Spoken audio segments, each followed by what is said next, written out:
Hi, my name is Tom Parker. Today's gratitude is John Henry Faulk.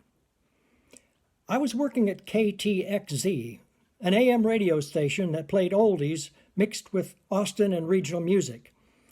It didn't pay much, but it was a great place to work.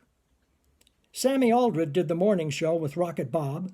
Steve Fromholtz DJ'd occasionally, and we had a live radio show at the old Austin Opry House in Travis Heights, huge nostalgic sigh, every Monday night. Our program director was Fred Cantu.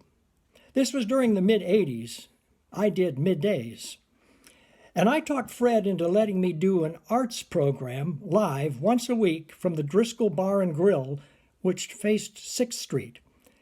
And with a group of amiable friends, we created and wrote a satirical soap opera about Austin called As the River Stagnates, which mostly dealt with politics and the environment, and we performed it live as a radio show following the interviews.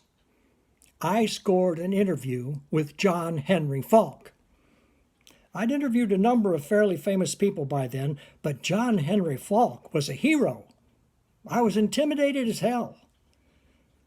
So I read Fear on Trial and the uncensored John Henry Faulk to make sure I was prepared. We didn't usually have a huge audience for the Austin Arts Hour, but people loved John Henry Faulk, and the place was packed. He was charming. And when I said, "There's a story you tell in the uncensored John Henry," he interrupted me to say, "I'm sorry, did you actually read my book?" I read that one and Fear on Trial. He blinked at me and said, "No one who has interviewed me has ever actually read one of my books before," which I feel was a comic exaggeration, but I played that moment over and over in my head for a long time afterwards. So the interview was delightful, and we ran over our time a bit. I asked him to stay for our soap opera, and he did. We had never had a big crowd for it before. People were laughing their asses off, including John Henry Faulk. I was floating about 3 feet off the stage. Then there was a screech and a car crash right in front of the bar. And humans are humans, and everyone ran outside to see the wreck. But of course the show must go on, so we kept on performing as our live audience abandoned us. John Henry Faulk wasn't a fast mover, and he was the last one to get to the door of the bar.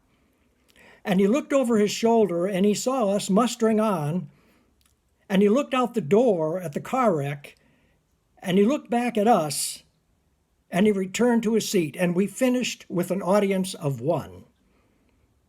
I will always be grateful that I got to meet John Henry Faulk, a true hero, and when he turned back to his seat, he won my heart for all time. I cried so much when he passed away, far too early. And thank you, Cyndi Williams.